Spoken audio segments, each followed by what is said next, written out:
In the astrology of January 9th, we have some powerful energy today as the moon conjuncts Mercury in Sagittarius prior to the moon moving into Capricorn, and we, of course, experiencing the new moon in Capricorn.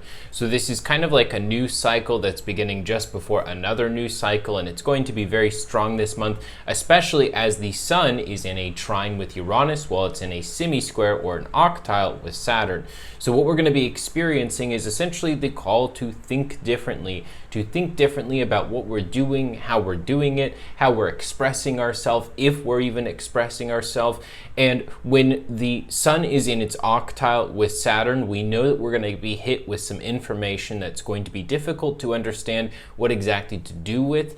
It's essentially a post-challenge clarification of an upcoming challenge for this upcoming square. It's quite a long ways away because the sun will have to, after this octile, reach a conjunction with Saturn, and then it's going to reach another octile where we get some more information and then eventually reach the first quarter square. So this is all happening in this final octile, this waning octile. But while this is happening, the sun's trine over to Uranus is calling us to really reinvent the way that we're being, the way that we're expressing, the way that we're thinking about things, and the way that we're problem solving especially. So this sun trine Uranus is actually incredibly important to have happen while we're facing a difficult aspect with Saturn. What it really means is the universe is going to put challenges in front of us, and it's going to put people who have put up certain kinds of walls around us. And we're going to be called to not necessarily try and scale the wall or break through the wall, but perhaps go around the wall, tunnel under the wall, or fly over the wall. There's going to be some sort of strange way that we can solve our problems that we're going through right now. Now, for Pisces, the way that this is going to be manifesting is essentially you're going to be the one who it feels as though your actual persona is being challenged, that you, the person, are being challenged by several of the people in your life.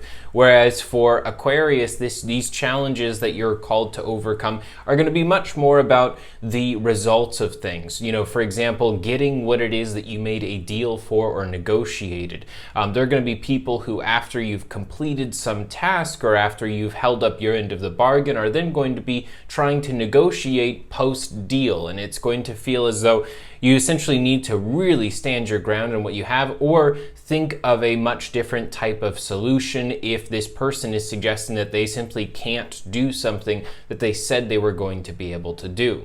For Capricorn, this is happening in the communication realm, and so you are called to essentially speak the different ideas that you have to overcome certain challenges, that you are essentially called to use your words to solve problems rather than using precedent, rather than using other people's help. It's going to have to be your ideas and your communication that does that.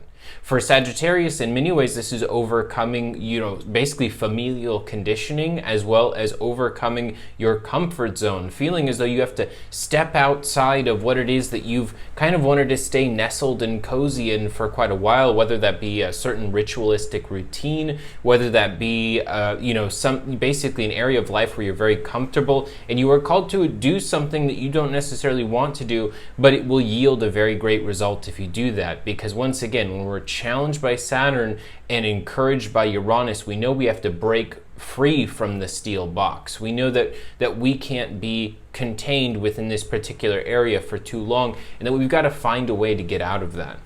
For Scorpio, this is going to be about challenges to your creativity, challenges to the ways that you want to kind of have fun while you're doing what you're doing, to bring more fun in life, and other people are saying you need to take things a lot more seriously, and you feel as though you've been taking them seriously enough, and actually you've earned a bit of decompression. Now for Libra, this is going to be about challenges that directly limit your health, or at least attempt to. People that try to stress you out, whether or not they even mean to.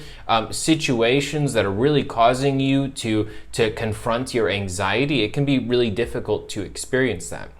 Now, for Virgo, this is happening in relationships. So it might be your own relationship partner who is asking the most of you right now or challenging you more than anyone else is. And that's not always easy to experience or to process, but it's important to remember that they are not your enemy just because they are challenging you on something or expecting something of you. For Leo, though, this is going to be a lot more about challenges of trusting your intuition or trusting what other people say. You're going to have this back and forth where you know something is true and other people are saying the exact opposite is true, and you're going to have to stand in your truth no matter how difficult that seems. And there will, of course, be a karmic redemption that comes afterwards, but it might not happen while this whole situation is occurring, which can be very difficult to stay sort of strong and stay true to yourself in that time. Now, for Cancer, this is happening with challenges to your beliefs themselves. This is challenges to your general ideas, your life path, the things that you've wanted to do for a long time and that you believe in doing, the causes that you sort of are a part of, and things that are happening on the world stage in some way or another.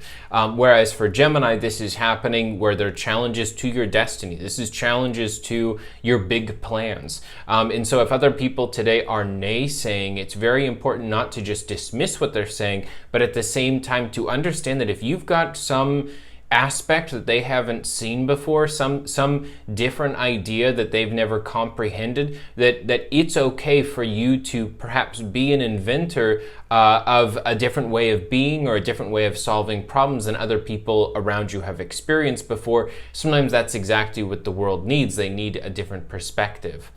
For Taurus, this is happening with challenges directly from your friendships, directly from the people in your life, where it's as though, your friends are, not necessarily able to join you. Maybe they've got their own stuff going on. Maybe they can't help you when you're asking for some help right now. And so it can feel a little bit isolating, but the important thing to remember is that, this journey was something that was made absolutely for you. This is made for your skill set, and none of the challenges that you're about to face are beyond you. And it's really important to know that you can absolutely overcome these things. And lastly, for Aries, you are challenged to let go of things that have been holding you back for a long time and that have essentially created some kind of taxation from the past. These certain ideas that you've wanted to move past, certain memories that have been ruminating back and forth in your mind, and people from the past that essentially want to keep bringing you back into the past. You are going to have to leave this energy behind in order for you to face the challenge of Saturn and embrace the revolution of Uranus. So I hope that this has helped you guys out, and I thank you all for tuning in today. I will talk to you all tomorrow.